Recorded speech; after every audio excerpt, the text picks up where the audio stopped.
대통령의 딸이지만 대통령급의 대접을 받을 것 같다는 이방카 이야기. 청와대를 취재하는 최지원 기자가 지금 나와 있습니다. 자, 최 기자 어서 오십시오.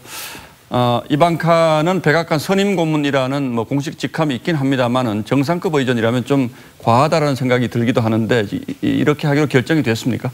네, 그렇습니다. 보통 올림픽 참석이라고 하면 그냥 사적 방문으로 보는 경향이 있는데요. 예. 이번에 이방카 방한 같은 경우에는 외교부 정상의전 TF에서 맡기로 했습니다. 그러니까 타국가 정상들 방한과 마찬가지로 정상급의 동등한 예우를 해주겠다는 얘기입니다. 예, 우리나라만 이렇게 대접하는 건 아닌 것 같고 다른 나라에 갔을 때도 비슷한 대접을 받은 적이 있죠. 네, 그렇습니다. 독일 메르켈 전 총리가 지난 G20 여성경제 정상회의에 직접 이방카를 초청했었는데요. 이름 그대로 정상 예우를 해준 겁니다. 나렌드라 모디 인도 총리 같은 경우에도 이방카를 위해서 101명이 앉을 수 있는 대규모 만찬 식탁을 준비를 해서 화제가 되기도 했습니다. 예, 우리 기억에 남아있는 아주 인상적인 장면이 또 하나가 있는데 일본에 갔을 때 아베 총리가 식당 앞에서 기다리던 바로 그 모습이죠.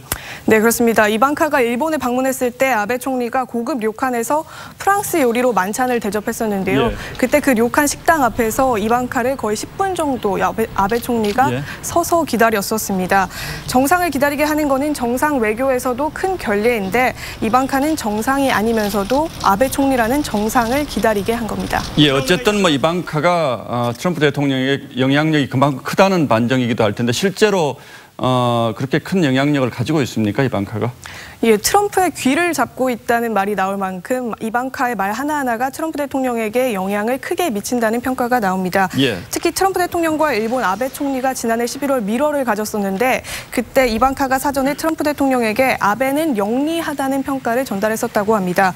그리고 트럼프 대통령이 지난해 4월 시리아 공격 결정을 할 때도 이방카의 영향력이 컸다는 게 차남, 에릭의 증언이기도 했습니다. 예, 우리 정부로서는 지금 남북관계, 특히 정상회담을 앞두고 이방카가 돌아가서 트럼프 대통령에게 어떻게 얘기하느냐 이게 좀 굉장히 중요하겠죠, 아무래도.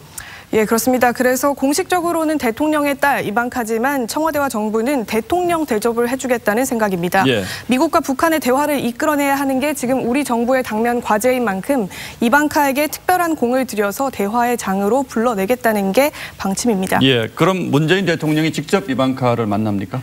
예, 아마 그럴 것 같습니다. 의전 중에 최고 의전이 국가 원수를 만나는 의전이고 또 어떤 행사의 형식으로 만나고 또 만나서 또 어떤 걸 먹느냐 이런 게 주요 화두인데요. 확정 발표는 아직 안 됐지만 문재인 대통령을 만나느냐 안 만나느냐 이런 문제에 국한할 것이 아니라 몇 번 만나느냐가 더 관건이 되지 않을까 싶습니다. 청와대에서 공식 만남 말고도 폐막식에서도 아마 또 만날 거고요. 그리고 동계올림픽 공동 관람 같은 만남의 기회를 청와대와 정부는 최대한 활용한다는 방침입니다. 예, 어떻게 보면 김여정의 일정과 비슷한 일정을 이방카가 할 것 같다 이런 생각이 드는군요. 예, 거의 동등한 의전을 할 것 같습니다. 예, 최지원 기자였습니다. 잘 들었습니다.